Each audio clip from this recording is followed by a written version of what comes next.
ನಮಸ್ತೆ ಸ್ನೇಹಿತರೆ, ಎಲ್ಲರಿಗೂ ಕೂಡ ಮತ್ತೊಮ್ಮೆ ನಿಮ್ಮ ಯೂಟ್ಯೂಬ್ ಚಾನಲ್ಗೆ ಪ್ರೀತಿಯ ಸ್ವಾಗತ. ಯಾರು ಚಾನಲ್ಗೆ ಸಬ್ಸ್ಕ್ರೈಬ್ ಮಾಡಿಲ್ಲ ದಯವಿಟ್ಟು ಸಬ್ಸ್ಕ್ರೈಬ್ ಮಾಡ್ಕೊಳ್ಳಿ. ಪಿಡಿಒ ಪರೀಕ್ಷೆ ಕುರಿತಂತೆ ಅಪ್ಡೇಟ್ ಗಳನ್ನ ನೀಡ್ತಾ ಇದ್ದೀನಿ. ವಿಶೇಷವಾಗಿ ನಿಮ್ಗೆ ಗೊತ್ತೇ ಇದೆ, ಕಡ್ಡಾಯ ಕನ್ನಡ ಪರೀಕ್ಷೆ ಫಲಿತಾಂಶ ಇತ್ತೀಚೆಗಷ್ಟೇ ಪ್ರಕಟ ಆಯಿತು. ನಾನ್ HKದು ಅಂಡ್ HKದು ಕೂಡ ಪ್ರಕಟ ಆಗಿದೆ. ಇನ್ನು ಬಾಕಿ ಇರುವಂತದ್ದು ಪಿಡಿಒ ಪರೀಕ್ಷೆ 1/3 ಲಿಸ್ಟ್.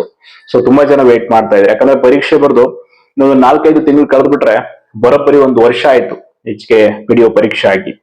ಅದಕ್ಕೆ ತುಂಬಾ ಜನರಿಗೆ ಈಗ ನಿರೀಕ್ಷೆ ಇರುವಂತದ್ದು ಫಲಿತಾಂಶದ ಮೇಲೆ. ಸೊ ಯಾವಾಗ ರಿಸಲ್ಟ್ ಎಕ್ಸ್ಪೆಕ್ಟೆಡ್, ಯಾವ ಮಂತ್ ಅಲ್ಲಿ ರಿಲೀಸ್ ಆಗಬಹುದು 1/3 ಲಿಸ್ಟ್ ಅಂತ ಕೇಳ್ತಾ ಇದ್ರಿ.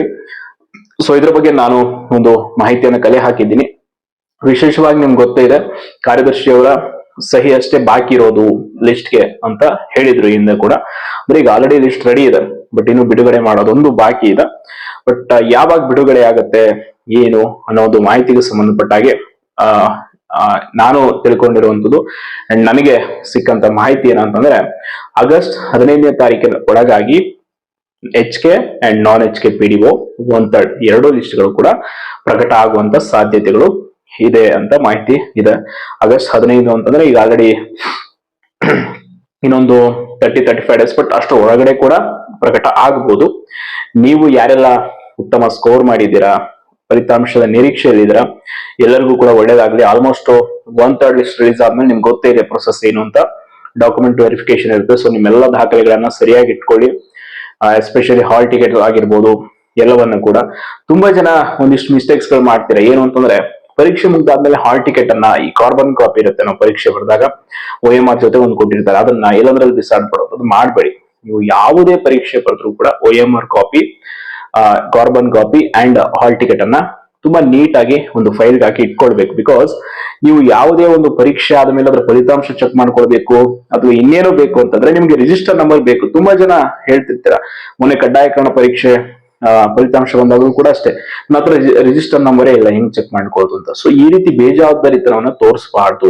ಅಟ್ಲೀಸ್ಟ್ ರಿಜಿಸ್ಟರ್ ನಂಬರ್ ಇಲ್ಲ ಅಂದ್ರೂ ಕೂಡ ನಿಮ್ಗೆ ಅಪ್ಲಿಕೇಶನ್ ಸಿಗುತ್ತೆ KPSC ವೆಬ್ಸೈಟ್ ಅಲ್ಲಿ. ನೀವು ಅಪ್ಲೈ ಮಾಡಿರುವಂತ ಅಪ್ಲಿಕೇಶನ್, ಅರ್ಜಿ ಸಲ್ಲಿಸಿರುವ ಹುದ್ದೆಗಳು ಅಂತ ಅಲ್ಲಿ ಮಾಹಿತಿ ಇರುತ್ತಲ್ಲ, ಹೋದ್ರೆ ನೀವು ಯಾವ್ಯಾವ ಹುದ್ದೆಗೆ ಅರ್ಜಿ ಸಲ್ಲಿಸಿದ್ರೆ ಅಲ್ಲಿ ಒಂದು ರಿಜಿಸ್ಟರ್ ನಂಬರ್ ಇರುತ್ತೆ. ಸೊ ಅದ್ರ ಮೂಲಕ ನಾನು ಚೆಕ್ ಮಾಡ್ಕೊಳ್ಳಿ ದಯವಿಟ್ಟು. ಒಂದಿಷ್ಟು ಇದೊಂದು, ಮತ್ತೆ ಪಾಸ್ವರ್ಡ್ಗಳು, ತುಂಬಾ ಜನ ಪಾಸ್ವರ್ಡ್ಗಳನ್ನೇ ಮರೆತು ಬಿಡ್ತೀರಾ.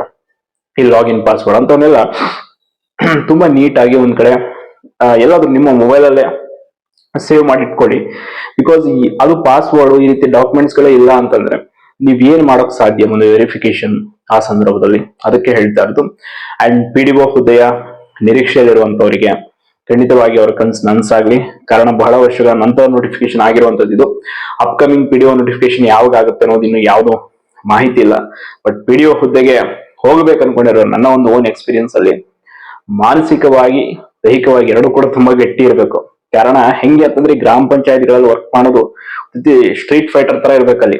ಎಲ್ಲದಕ್ಕೂ ರೆಡಿ ಅನ್ನೋ ತರ, ಎಲ್ಲಾ ತರ ಒತ್ತಡಗಳು ಬರುತ್ತೆ. ಅದರಲ್ಲೂ ನೇರವಾಗಿ ನೀವು ಹಳ್ಳಿಯ ಜನರೊಂದಿಗೆ ಕೆಲಸ ಮಾಡಿದ್ರು, ಅದ್ರ ಜೊತೆ ಅಲ್ಲಿನ ಗ್ರಾಮ ಪಂಚಾಯತ್ ಅಧ್ಯಕ್ಷರು, ಸದಸ್ಯರ ಒತ್ತಡಗಳಿರುತ್ತೆ, ಹಣಬಲ, ಜನಬಲ, ಎಲ್ಲ ರೀತಿಯಾದಂತ ಒಂದಿಷ್ಟು ಜಾತಿ ಬಲ, ಎಲ್ಲದರ ನಡುವೆ ನೀವು ವರ್ಕ್ ಮಾಡ್ಬೇಕು. ಎಸ್ಪೆಷಲಿ ಮಹಿಳೆಯರಿಗಿಂತ ಪುರುಷರಿಗೆ ಈ ಹುದ್ದೆ ಹೆಚ್ಚು ಸೂಕ್ತ ನನಗನ್ಸಿರೋ ಮಟ್ಟಿಗೆ. ಹಂಗಂತ ಮತ್ತೆ ನೀವು ಮಹಿಳೆಯರಿಗೆ ಸೂಕ್ತ ಅಲ್ಲ ಅಂತೇನು ಹಂಗಲ್ಲ, ಮಹಿಳೆಯರು ಕೂಡ ಇದ್ದಾರೆ ಎಷ್ಟೋ ಜನ.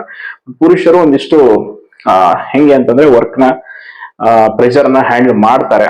ಅಂಡ್ ಅದು ಎಸ್ಪೆಷಲಿ PDO ಹುದ್ದೆಗಳಲ್ಲಿ ತುಂಬಾ ಅಂದ್ರೆ ಡೈರೆಕ್ಟ್ ಮ್ಯಾನ್ ಹ್ಯಾಂಡ್ಲಿಂಗ್ ಕೂಡ ಎಷ್ಟೋ ಕಡೆ ನಡೆದಿರ್ತವೆ. ಅದರಲ್ಲೂ ವಿಶೇಷವಾಗಿ ಕೆಲವೊಂದಿಷ್ಟು ಭಾಗಗಳಲ್ಲಿ ಹೆಂಗೆ ತುಂಬಾ ಸೂಕ್ಷ್ಮ ಅಂದ್ರೆ ಸೂಕ್ಷ್ಮ ಇರುತ್ತೆ ಆ ಊರುಗಳು, ಅಲ್ಲಿನ ಜನರ ಪರಿಸ್ಥಿತಿ, ಮತ್ತು ಅಲ್ಲಿ ಆವಾಗ ಗಲಾಟೆಗಳು ಅದು ಇದು ನಡೀತಾನೆ ಇರುತ್ತೆ.